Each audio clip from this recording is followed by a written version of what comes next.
WNST, Towson, Baltimore, and WNST.net. I was away at a Tony Robbins Date with Destiny event for a week. I am now back. Obviously, the Ravens hosting the Tampa Bay Bucks this week. That is the big story. Luke's out at Owings Mills all week long for all reports. And, of course, you can find it all out in the buyatoyota.com audio vault anytime, anywhere. Luke, the Orioles hired a manager this week, or at least allegedly are going to, or might. At some point there will be a press conference. I hope he passes the physical. But apparently Brandon Hyde, who a very small percentage of Oriole fans are familiar with. I did a little Google search myself on his background with the White Sox organization as a player. And obviously comes from the stock of Joe Madden. But I don't know that anybody's running out buying season tickets on this one. It's not Rick Dempsey or Mike Bordick, alas. Huh? Well, what manager is making you buy season tickets? I mean, honestly, what manager in all of baseball is making anyone buy season tickets? I mean, it's just not that important. As far as that part of it, no one buys tickets to go see a head coach or a manager. It just doesn't happen. But that said, and I've said this from the get-go, from the day that they let Buck Showalter go, I said I'm not terribly interested in who their next manager is going to be. Now, who their manager is going to be 3 or 4 years from now, that's a way different argument. And it's the same way that you looked at Buck Showalter differently compared to Dave Tremblay or Sam Perlazzo or Lee Mazzilli. I mean, it's about timing. It's about what you have in terms of players. I mean, if the greatest manager adds maybe a couple wins to your total, maybe 3-4 wins to your total over the course of a season, and Brandon Hyde could be the next Earl Weaver, and the Orioles are still going to stink in 2019. But the things that I do like about him, first of all, he's 45 years old. He's 17 years younger than Buck Showalter. I think that's relevant when you're talking about a rebuild and going with many young players. He's the first Orioles skipper in the history of my lifetime that's younger than me. Yeah.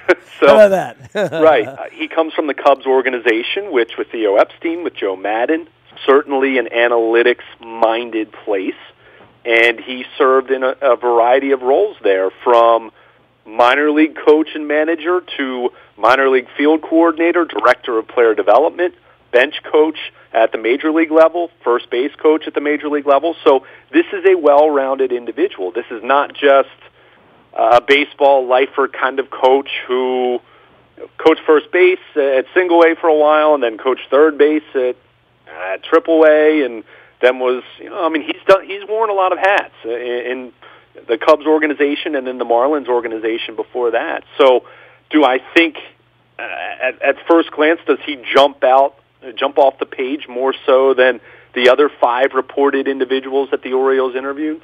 No, but that doesn't mean he wasn't the best candidate, or as I like to say a lot of times, you can have more than one right guy, just make sure you get one of those guys that's a good fit. Well, if you're going to lose 100 games the next 3 years or like that, the right guy is the guy that's doing it your way and not walking to a different beat. And, I mean, if anybody, the Red Moneyball knows that that's sort of the way it all began, which is the general manager's not going to hire managers ever going to play outside the blackjack book, according to Sig Mejdal. So, this is a guy at least who knows what the book is, where that wasn't Buck. I mean, it just wasn't. And that wasn't any manager of Buck's age, right, before the new era of baseball has come along. Yeah, I mean, and I don't want to paint with too broad of a brush with Buck Showalter because, to your point, that era of managers, there were a few exceptions, but for the most part, and it's not as though Buck didn't embrace any analytics. It's just he's certainly not someone who would be in step with what the Orioles are doing under Mike Elias and Sig Mejdal. And I've said this over and over, and it's not a profound statement because it's just the reality of what Major League Baseball has become.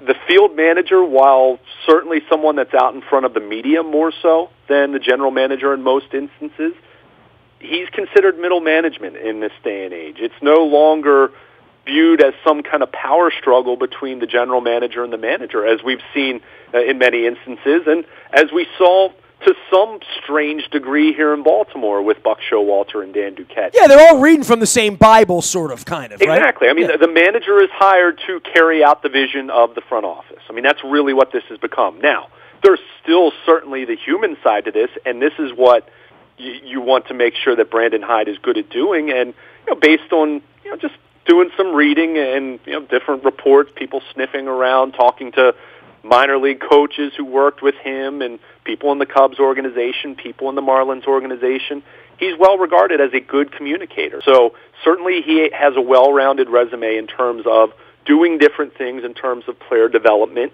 and certainly working with younger players.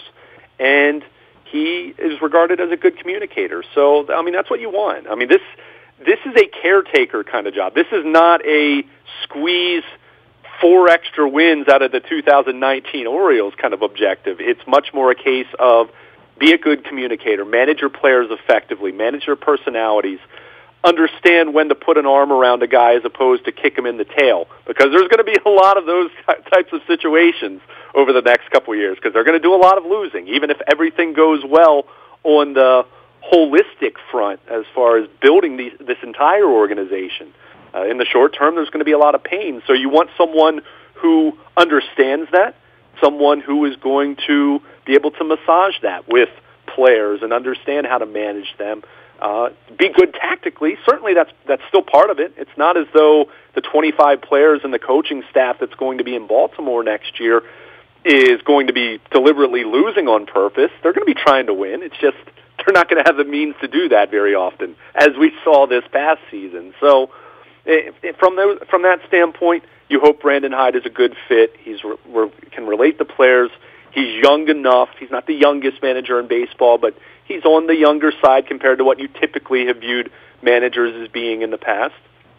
And then you see how the next few years play out. I've said over and over, this next manager of the Baltimore Orioles is going to be much more Dave Tremblay than Buck Showalter, is going to be much more Bo Porter than A.J. Hinch in Houston. I mean, that's just the way it is. And if Brandon Hyde proves himself to be a great manager, and we're probably not going to see that just by watching the team on the field, but behind the scenes, and carries out Elias's vision and helps develop players, helps players reach their full potential, then, yeah, you'd love to see him be able to stick around for, 2021, 2022, when this team's hopefully back in a place where they're contending and relevant again. So a lot has to go right for that to be the reality for Brandon Hyde. But as we always say in the NFL, Major League Baseball, any major professional sport, there's only so many of these jobs. There are 30 managerial jobs, and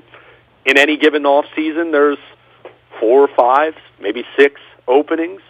So it doesn't come around all the time, and he's coming out of an organization that's a couple years removed from winning a World Series, and he was considered for other managerial openings this off season. So he's someone that's been on the radar, just not to the degree that certainly a casual fan, or even frankly someone like me, had I heard the name a couple times, sure. Did I know anything about Brandon Hyde? No. So we're all kind of learning about this, but Elias has kept this close to the vest, much in the same way that the search for his job was kept so close to the vest. And by the way, now that you brought that up, that's when you really think about that as a tool for the organization. I know it's industry standard, and I know in the old days they would make it a circuit and let the reporters in on it. The reporters would talk to all the candidates.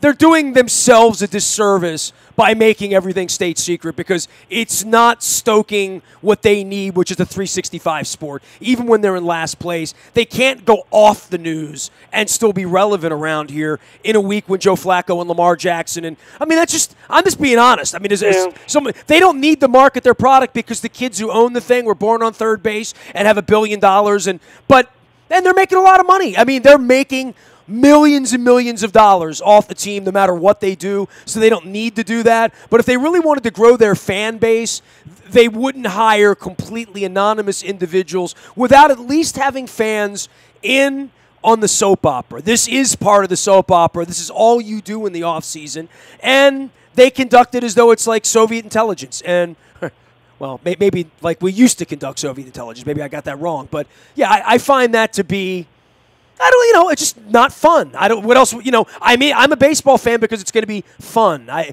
don't think it's fun the off season. The Orioles haven't made it fun, and I don't know that it's going to be if they're not going to make hiring their manager a big deal, they're not going to make a piece of news for 36 months, man. Like literally, right? They're not going to be in the news for 36 months. I think that's a little overstated, but I hear what you're saying. What are they going to do that is really a headline?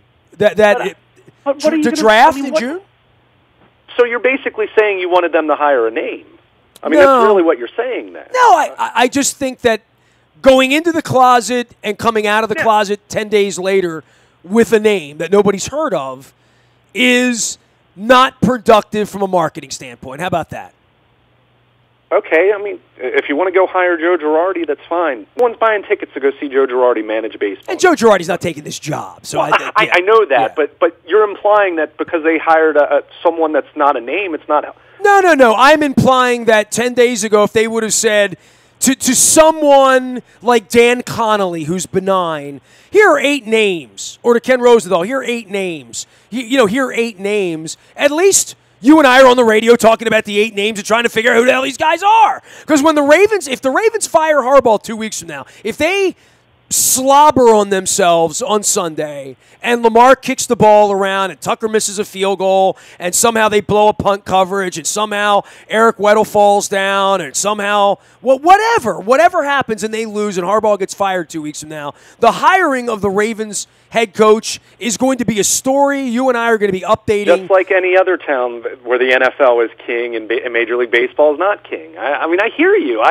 Okay. Once you acknowledge you're not king and you go in the closet and you're not even trying to play. But Nestor, Major League Baseball lags behind the NFL. We know that. They just put Harold Baines in the Hall of Fame. How about that? Saying that? They put Harold Baines in the Hall of Fame, and they want us to take the Hall of Fame seriously. Well, I mean, you're changing. We'll get to that. All right. But I just wanted to fire them all up. Believe really me, pisses them off. Once you hire Brandon Hyde, then you better do some things to you better have a big press conference and you better do some things to get him out in the community. I totally agree with that. I don't think you need to do that with all your managerial candidates. I mean. Okay. I don't care about Mike Bell. I don't care about this. Chip Is Hale. like having an episode of The Bachelor, okay, where you literally just go to the last 5-minute scene where he gives her the ring. I just don't know what the value is to that. I mean, no one's buying tickets for that. I mean, I think the value is if I'm interested in the Orioles, if they want me to be interested in them, be interesting. So here's what I would say, Luke. You and I control one of the 5 or 10 innermost places where Orioles people could go for Orioles stuff, right? Like whether it's Orioles.com, if you're on a phone, which is how everyone, right? This is how everybody gets their information now, is through this or a laptop or wherever they go for 6 months. The next thing you get to do with the Orioles is go down and pay to stand in line for autographs for kids you've never heard of, or for Brandon Hyde, who you never heard of, or get a picture of Brandon Hyde, who you didn't even know who he was until yesterday. So you can do that. You can fly down to spring training, and I met someone at my Tony Robbins event from Sarasota who goes to Orioles games with her 8-year-old boy who loves the Orioles and loves baseball in Sarasota. So there's your plug for the Orioles. She was on my team. Or then you wait for opening day. So those are the next things where you really get to sort of activate, and I'm speaking like Marty Conway right now, but where you get to activate your fandom. And I'm a 50-year-old old fart who likes activating my fandom, whether it's putting on a hat, wearing a shirt, I'm more into it, as you know, for the information, right? Like I don't play the shell game. I'm not interested in autographs. I'm interested in who's on the team and what makes the game better. You're like an uber nerd. You're interested in like the stats and stuff. Like you're really into it. And then there's like your mom who just wants to go on Mother's Day and get handed an Orioles flower and watch the games 3-4 nights a week and likes Rick Dempsey or whatever that thing is for any of us on the whole bubble of Orioles baseball, whether we're on Orioles.com or whether we follow 105.7 for whatever pablum they're putting out. They're not even talking about it. Their flagship station isn't even talking about the baseball team this week in the week they hired their manager. I was at a Tony Robbins event on Monday night. They hired a manager. I didn't even need to come out and do a segment with you because that's how somnambulant the fan base is. At some point, they need to do something to shake that up, bro. I don't know what it is other than this is the only thing you're going to do in the offseason that's of note at all, and it really hasn't been of note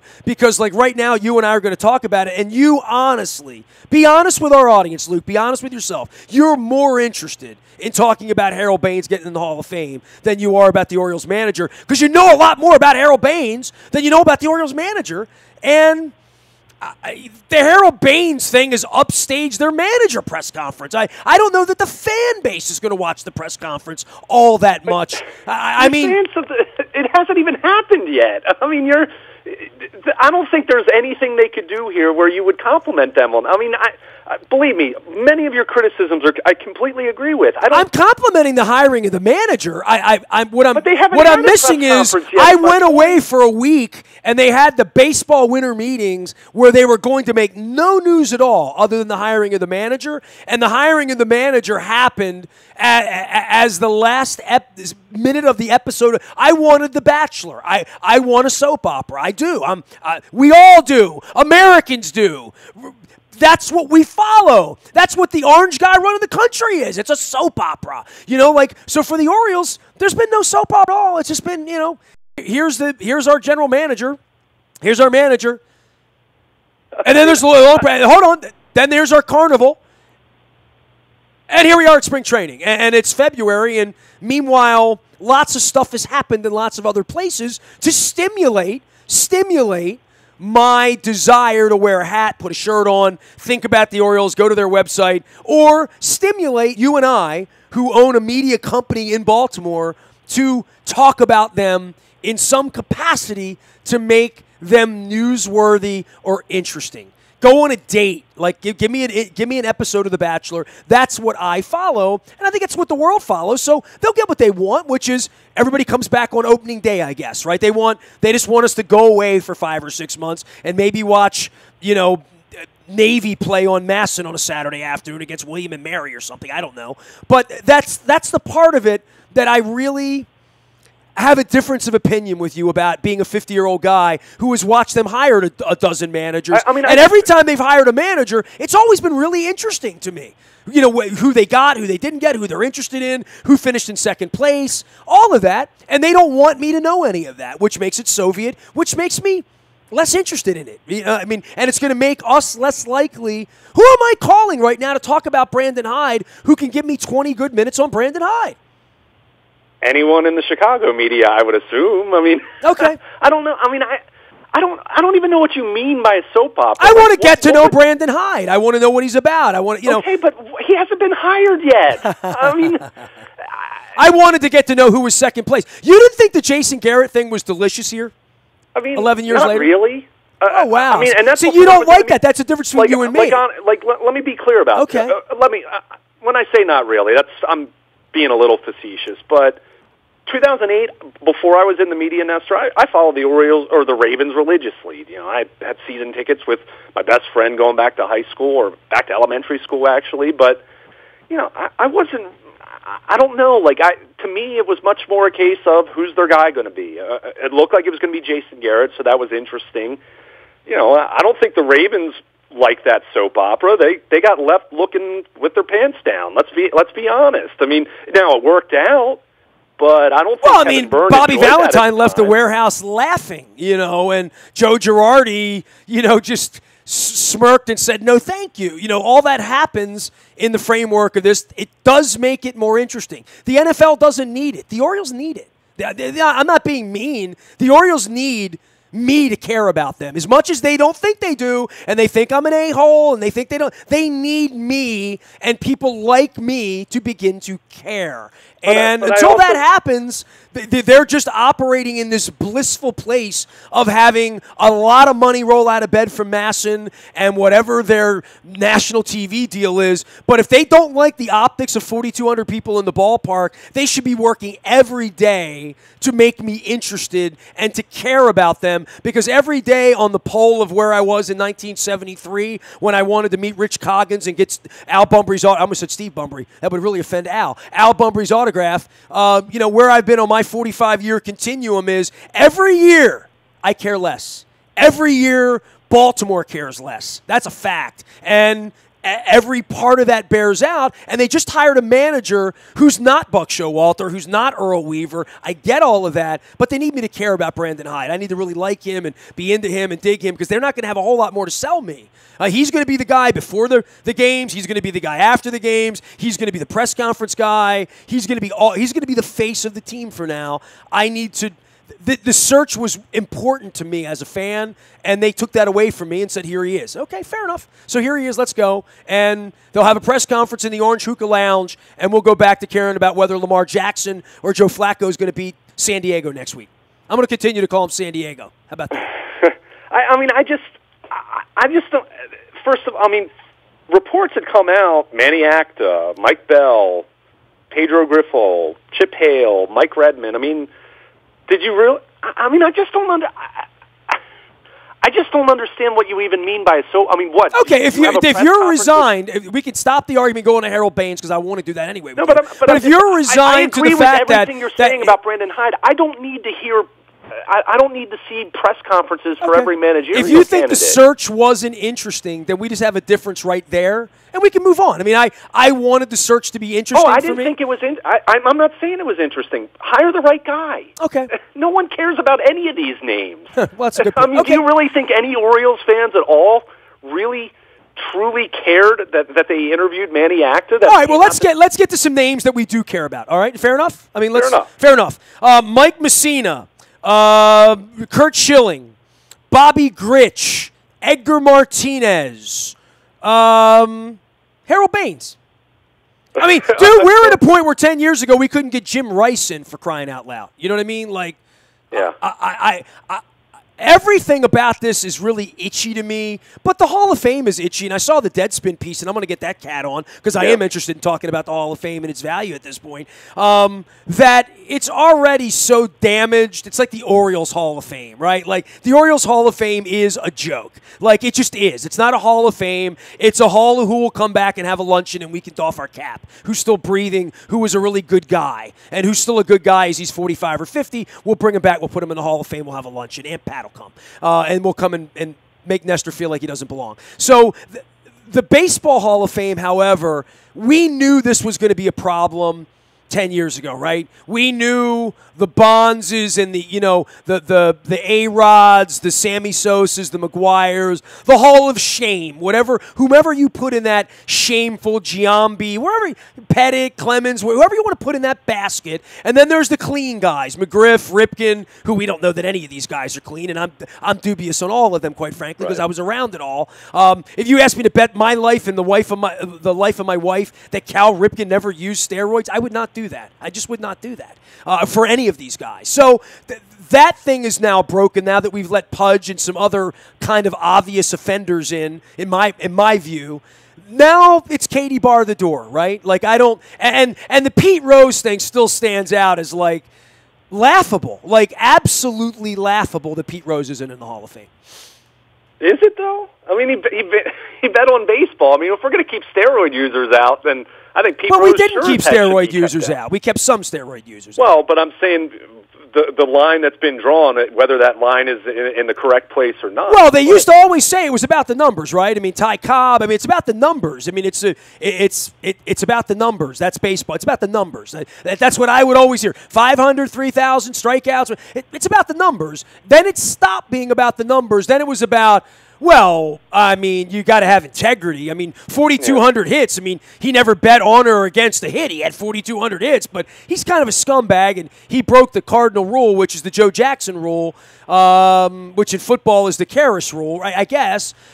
I don't know. And then we go back to baseball itself, Luke, and this is where I could walk out of the room and just go refill my cup and let you get going on the unwritten rules of baseball, right? Well, going back to what you said initially about Harold Baines, you named all those other names prior to him, and, I almost felt like it was a Jeopardy question. Who are individuals who deserve to be in the Hall of Fame over Harold Baines? And look, I want to be clear about this. I don't want this to be about beating up Harold Baines, because he had a really good career. Sure. He, by all accounts, a good man, was a good baseball player for a really long time. And he's a Maryland guy, St. Michael's product, all of that. So I've struggled over the last few days, because I've been as guilty of it as anyone else, really having a problem with this decision, and it's about the individuals that made the decision on the Modern Era Committee, and part of the problem is quite a few individuals on that committee who had direct ties to Harold Baines, and I think that's the problem. Whenever we beat up the Baseball Writers Association, which, look, that process has been very flawed, it's been very problematic.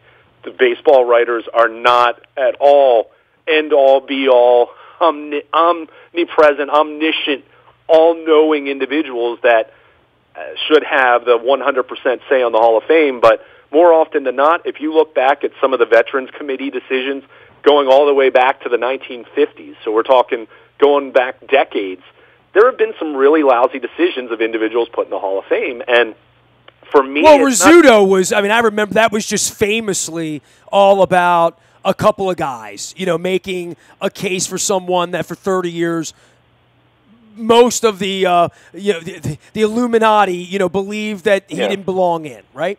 Yeah, and really what tends to happen is it ends up being someone that played. Now, Harold Baines isn't that far removed from playing, but it ends up being in many of these cases when you have a Veterans Committee, the Modern Era Committee, as it's called now, it ends up being someone that played 5 decades ago that is romanticized because that's what we tend to do with the past, right? I mean, everything is always better way back when. By the way, that's I used the word Illuminati for the first time maybe in my life. I don't think I've ever said that word out loud because, you know, like, I literally, and I never used it on the radio, and I wanted to make sure I used the right word because I'm like, did I just say something stupid? And I looked it up. No, it's a noun. People claiming to possess special enlightenment or knowledge of something. So I used the perfect word because that's what it was. The Illuminati would tell us who's a Hall of Famer, right? Like, right. And literally, it just gets struck down from above. You are glory. You are, you get a plaque. One else gets to get that, and you have to wait your turn until it's your turn. And the old white guys with ballots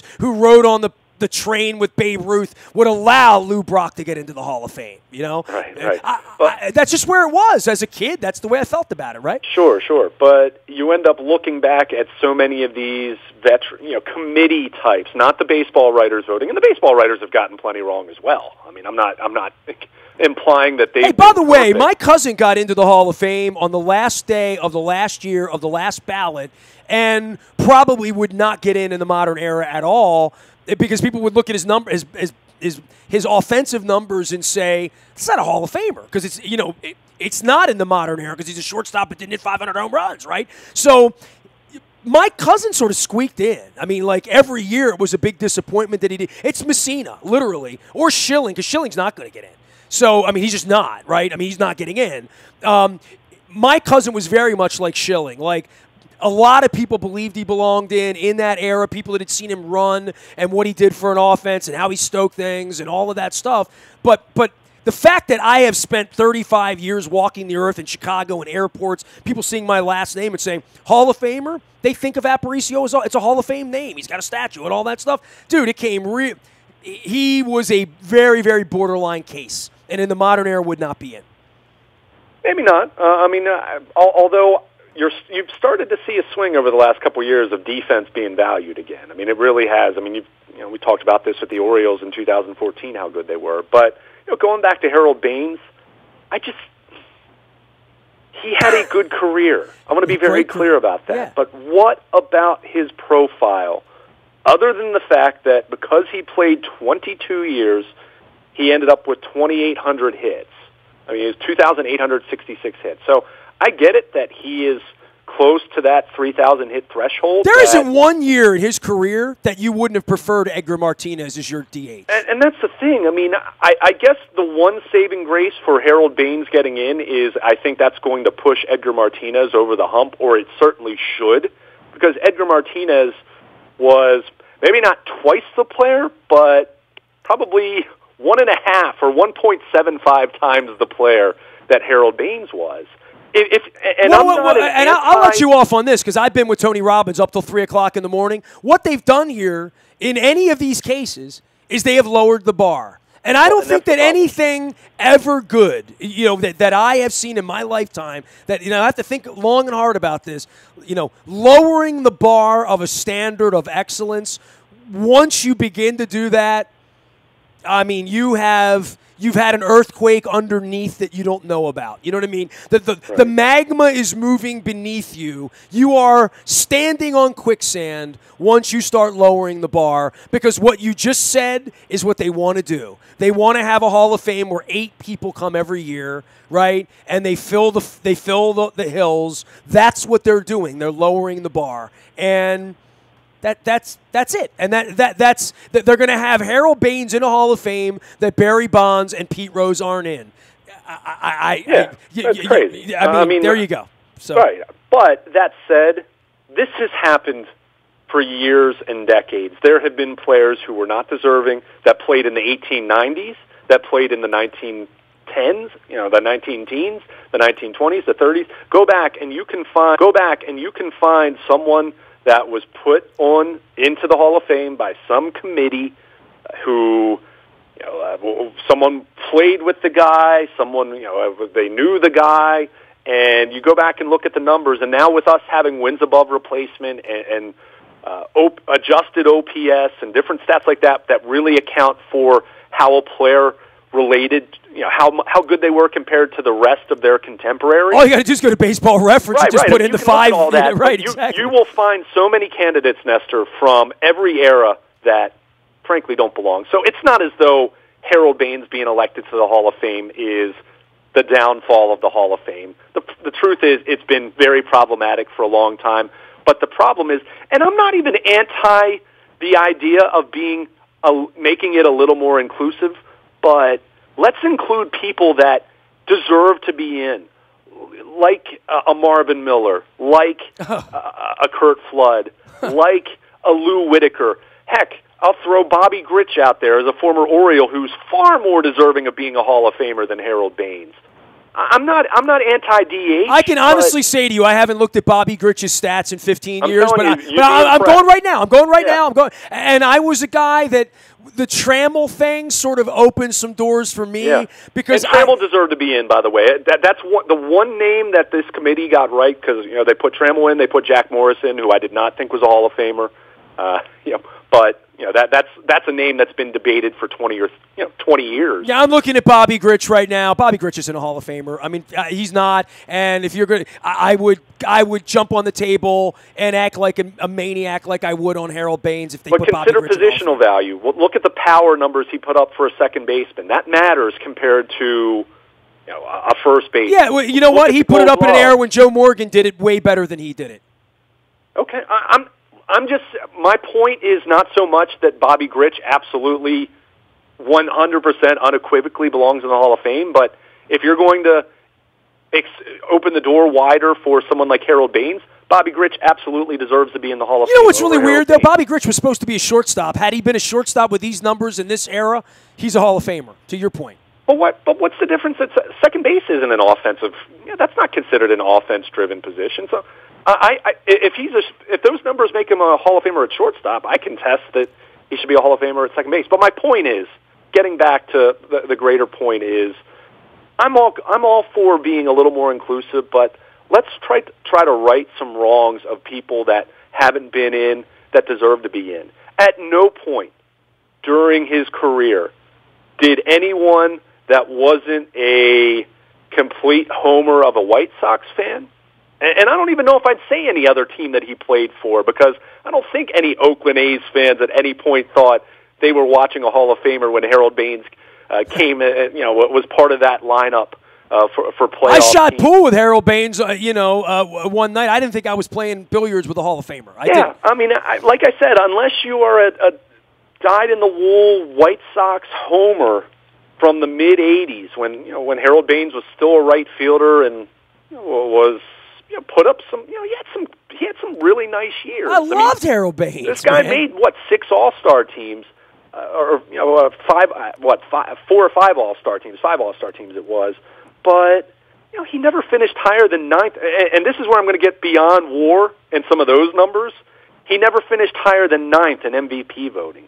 He was a 6-time All-Star. I forgot that he was an All-Star playing on one of those Orioles teams of the late 90s, who may have just needed someone to get in at that point. I don't even remember at this point. But even all of the other conventional ways that we have tried to measure Hall of Fame profiles and resumes, it still doesn't add up. I mean, again, it's the one area that he can hang his hat on that puts him in the Hall of Fame conversation, I guess, is that he came close to having 3,000 hits. But when you play for 22 seasons, that's a counting stat. I mean, it really is. If you play long, and look, is there value to having a long career and durability? Sure. But Cal Ripken didn't make the Hall of Fame because he played in 2,632 consecutive games. That was part of his profile, but he was also one of the greatest offensive shortstops in the history of the game. He was a great defensive player. I'm not anti-designated hitter getting in the Hall of Fame, but if you're a DH for most of your career, like Harold Baines was, you better be damn exceptional offensively. Edgar Martinez was. Harold Baines, good offensively. The only thing that ever held Edgar Martinez out of the Hall of Fame was, dude, you were a DH. Right. So... But his numbers were extraordinary. I mean, he has an OPS over 100 points, career OPS over 100 points higher than Harold Baines. Didn't have as many hits, but he didn't play as long. But you look at the profile as far as power, doubles. I mean, it's not close. I mean, if Harold Baines is a Hall of Famer by some measure, then Edgar Martinez should have been a first ballot Hall of Famer if we're looking through the scope. Dude, Edgar Martinez, you want to talk about batting average? Edgar Martinez hit 356, 327, 330, 322, 337, 324, 306, 277, 294 for a decade. Like, I mean, right. it's... And to be clear, he needed to do that if he's going to be gauged as a Hall of Famer, knowing that he's giving you nothing defensively because he doesn't even play the field. He's a specialist. In the same way that there should be an exceptionally high standard for closers. We haven't gotten to Lee Smith. I personally don't know if Lee Smith was that great of a selection, but I get it. At one point in time, he was the all-time career saves leader. So at least there was something that Lee Smith at some point excelled and at some point was at least in the conversation as one of the best closers in the game, if not the best closer in the game at some point, and had the career save leaders, he had that sticker that he could put on his hat, so to speak, I guess. But Harold Baines never had any of that. Harold Baines no one ever said that Harold Baines was a top 5 player or probably was never considered the absolute best DH. I mean, it's just... He was like a Dwight Evans kind of guy to me. Right. Just a really nice... There's another name you mentioned. If Harold Baines is a Hall of Famer, Dwight Evans should be I think about where Nick Markakis is. Nick Markakis is a nice ball player, and he might play 5-7 more years, whatever, and hit 294 every year and hit 18 home runs or whatever, right? So, but that doesn't make him a Hall of Famer. And I think you and I could go on all day, and I think we will at some point. I mean, there's many names. And, again, I'm fine with the idea if we want to make the Hall of Fame a little more inclusive, but there were many, many more names more deserving than Harold Baines. And to your point, it just makes the whole thing, and this was my point on Sunday night when this news first came out, when I saw it on Twitter, I thought I was looking at The Onion or something. Like, I really was just so shocked to see that, and Harold Baines himself admitted he was shocked. I mean, I don't think he had any real expectation that he was going to be voted into the Hall of Fame by the Modern Era Committee, but when there's Pat Gillick, and I believe Tony La Russa was on that committee, and a couple others who had direct ties with Baines, this is what happens when you have these committees. As much as we talk about this whole push-pull, this struggle between whether media and writers should vote for the Hall of Fame or whether it should be put in the hands of players and coaches and executives, well, baseball has done that at various times with their committees, and guess what ends up happening? Guys that were buddies of certain individuals on that committee end up getting in, and you look at their profile, and it doesn't really add up. So nothing's perfect. Nothing will ever be perfect, but seeing Harold Baines elected to the Hall of Fame does not do anything to help restore any faith in an overall Hall of Fame process that has been severely flawed, will continue to be severely flawed. And I'll throw this out there for as much hate as the baseball writers have gotten, especially here in this this steroid and post-steroid era, current steroid era, whatever you want to call it, over the last 25 years, Harold Baines never got more than 6% of the writers' vote for the Hall of Fame. So you tell me which one is more egregious. Some of the faux pas. Well, if you want to be taken less seriously as an institution, they've managed to do that, and they've also managed to politicize it with Marvin Miller, and they've managed to do everything Kurt wrong. Schilling. They're politicized on the opposite spectrum. I think Kurt Schilling's a wacko, but I think he has a heck of a Hall of Fame profile. I think first ballot Hall of Fame, no, but I think if you're putting Jack Morris in there, I think Kurt Schilling is absolutely deserving of being in the Hall of Fame. So we'll go all day on this one. Messina's still not in, but I'm saving some space next summer for maybe a little trip up there. So I think he's going to get over the hump. I really do. I think you look at how he has trended the last couple years. I think he's going to be in. I think that's going to end favorably for him, and I'm glad because I think he's a guy that some of the more traditional measures where you say, okay, was he ever the best at what he does at any point in time? You'd say no, but boy, you go back and look at some of the Cy Young voting in the AL and him pitching in the AL East and understanding, with the Orioles and then with the Yankees, pitching his entire career in the AL East in the steroid home run heavy era in which he pitched. That's impressive. That's saying something. And then you look at some of the postseason performance, which I know he didn't always get wins and was on the short end, but he pitched some absolutely tremendous games in the postseason, and he wasn't the best at any point, but he was top 3 or 4 for a really, really long time in the American League, and that's a Hall of Fame worthy profile in the end, at least in my book. Oh, we got the Rock Hall nominees as well. Just so you know, The Cure, Def Leppard, Janet Jackson, Stevie Nicks, Radiohead, Roxy Music, and the Zombies are in. I don't really have any debate with this, but how can these bands be in and Styx not be in? Explain this to me. How is Kansas not in the Rock Hall of Fame? Explain this to me. I'm the wrong guy to talk to, is because I like music, but I'm not a passionate, avid music listener, and I don't follow it that closely. Well, let me tell you who they left out. Todd Rundgren did not make the cut. Rufus and Shaka Khan, Rage Against the Machine, MC5, which is ridiculous, by the way, LL Cool J, Kraftwerk, John Prine, and Devo were all left at the altar. And, obviously these other bands like Styx and, got any Blue Oyster Cult? Where's Blue Oyster Cult when you need them to get him into the Rock Hall of Fame? Ted Nugent's not in the Rock Hall of Fame either. I don't think he'll be getting in on a political bent, right? So he'll be your Kurt Schilling that will never quite make it to Cleveland, Ohio. Yeah, it's just, it's always weird. The reality is we can, and music's different than baseball. We have numbers that we can lean on. Football, numbers, but not numbers at every position. So it's a subjective process. As much as we try to make these things as objective as we can, it's subjective. It's not going to be perfect.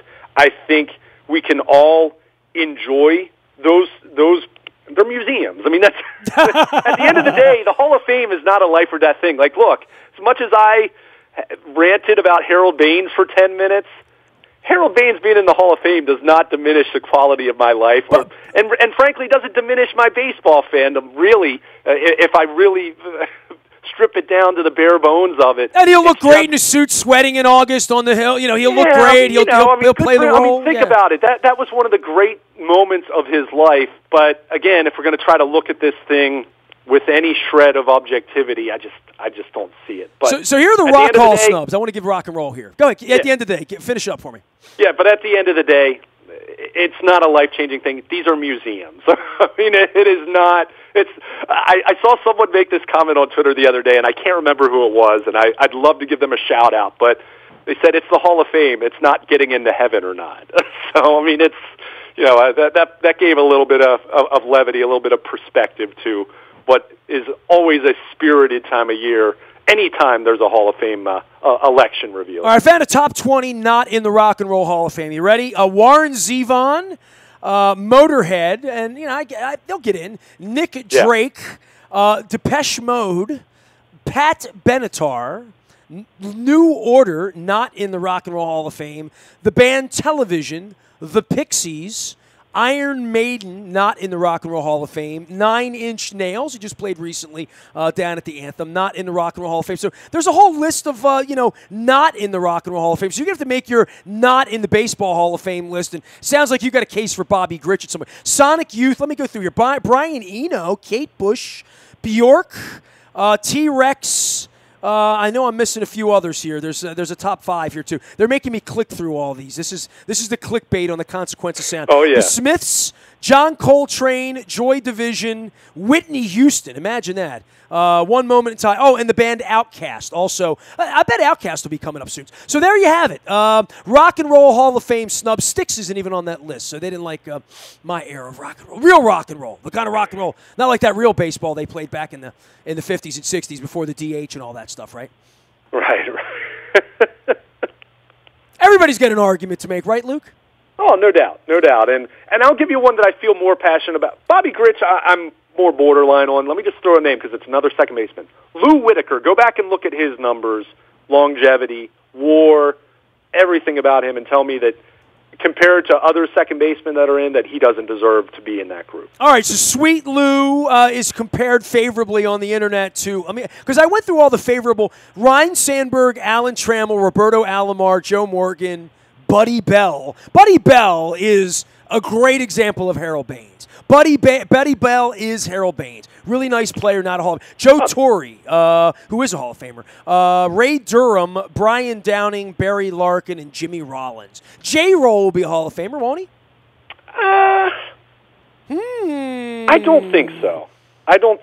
Really? I'd have to look at the numbers, but I don't think he had a long enough peak. Yeah, I agree. I'm looking at it now, especially in the post-steroid era. I think he had a really good career. Certainly he was a guy that 2,400 hits. I don't think he was ever worthy of being the most valuable player necessarily, but he certainly had a heck of a career, especially at the shortstop position. But I'm inclined to say no. You know why he'll get in? Because the people voting will like him. That's possible. But that's where I go back to why these committees are so when we totally disparage the baseball writers, and look, they deserve a lot of criticism. There have been a lot of silly, nonsensical kind of decisions made on yes or no for various players, but these committees, in many cases, it's been proven that they've done an even worse job than the writers. So, I always hear about, players should get the vote, coaches should get the vote. Maybe it needs to be a combination of all of them, but none of them are getting it right 100%. That's just the way it's been. And frankly, if it were perfect, someone would still complain about it because it's subjective. So it really is. To me, Harold Baines is not a subjective argument, but I never thought I'd be on the radio arguing. Harold Baines is in the Hall of Fame. It's bizarre. What the hell happened? But we'll do that another time. Luke is going to be at Owings Mills getting you ready for football here this week. You can find us both out in the Toyota.com audio vault 24 hours a day from anywhere in the world. I am Nestor. We are WNST.net, AM 1570, and WNST Towson, Baltimore, and we never stop talking baseball in Baltimore sports.